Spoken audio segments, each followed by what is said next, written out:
గత 10 రోజుల క్రితం నా మీద A to Z బాబు హత్యాయ ప్రయత్నం చేసిన విషయం ప్రతి ఒక్కరికి తెలుసు. నేను పోలీసులకు ఈ విషయమై కేసు నమోదు చేయడం జరిగింది. ఆ హత్య యత్నంలో నా కుడి బొటన వేలు ఫ్రాక్చర్ కావడం జరిగింది. అలాగే ఎడమ చిటికెన వేలు కూడా ఈరోజు డాక్టర్ మళ్ళీ అది కూడా ఎయిర్లైన్ ఫ్రాక్చర్ ఉందన్నాడు. దీని వెనుకల బొగ్గరపు నాగరాజు,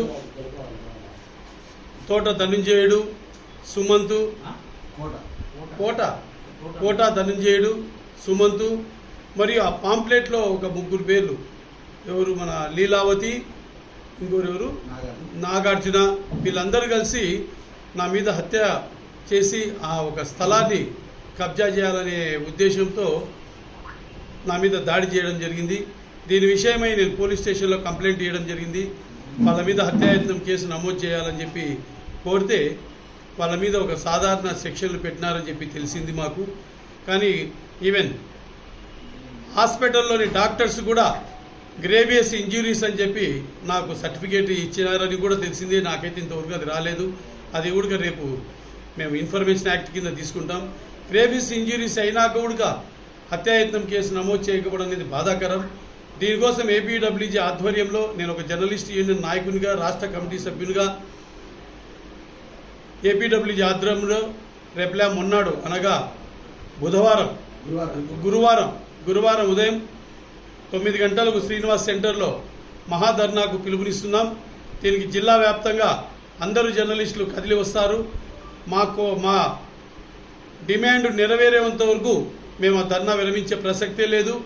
అప్పటికీ ప్రభుత్వం పోలీసు వారు దిగి రాకపోతే ఖచ్చితంగా నిరాహార దీక్షలో కూర్చోవడానికి కూడా వెనుకాడే ప్రసక్తే లేదు. ఎందుకంటే నా మీద హత్యాయత్నం చేసిన వాళ్ళ మీద అటెంప్ట్ మర్డర్ కేసు బుక్ చేయకపోతే ఎంతవరకైనా తీసుకెళ్తాం. ఎందుకంటే ఈరోజు పాంప్లెట్లు పంచుతూ నా భార్యను పెద్ద ఫ్యాక్షనిస్టుల కాడ కూడా ఆడవాళ్ళని ఇన్వాల్వ్ చేయరు. నా భార్యను కూడా పెద్ద కుటుంబం నుంచి మేము వచ్చాం. అంత పెద్ద కుటుంబం నుంచి వచ్చిన నా భార్యను కూడా పాంప్లెట్లో తప్పుడు వ్యక్తిగా చిత్రీకరించి పాంప్లెట్లు పంచడం జరుగుతుంది. ఇది ఒక దౌర్భాగ్యమైన పరిస్థితి. ఇది మేము అడుగుతినే పరిస్థితి రావడం అనేది కూడా నిజంగా బాధాకరం. ఇంత అవమాన భారం పడిన తర్వాత కూడా ఆత్మహత్య చేసుకోవడానికే నేను కాడను, కానీ దీనికి ఎనికి తగ్గే ప్రసక్తే లేదు. అతని మీద అటెంప్ట్ మర్డర్ కేసు పెట్టి వాళ్ళ ఎనికిల్లా ఉన్న కోట ధనుంజయుడు, బొగ్గరపు నాగరాజు, సుమంతు ప్లస్